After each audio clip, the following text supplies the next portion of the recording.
நம்முடைய மாமிச சிந்தனையில் இருக்கிற எல்லாவித பாவங்களையும் சிந்தனைகளையும் வகையறுத்து பிரித்து அது தேவனுடைய சித்தம் எதை என்பதை அறிந்து கொள்ள வேண்டும் என்பதற்காகவே கர்த்தருடைய வார்த்தையானது இருபுறமும் கருக்குள்ள பட்டயமாக, எந்த ஒரு பட்டயத்தை காட்டிலும் கருக்குள்ளதாக இருக்கிறது என்றால் நம்முடைய குற்றங்களிலிருந்து மீண்டு தேவனையும் அவருடைய சித்தத்தை செய்கிறவர்களாக மாற வேண்டும் என்பதுதான் தேவ சித்தமாக இருக்கிறது. தேவனுடைய பிள்ளைகள் தேவனுடைய ராஜ்யத்திற்கே.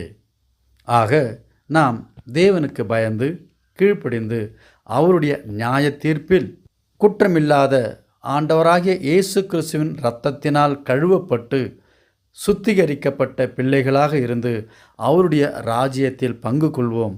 கர்த்தருடைய நாமம் மகிமைப்படுவதாக. ஆமென்.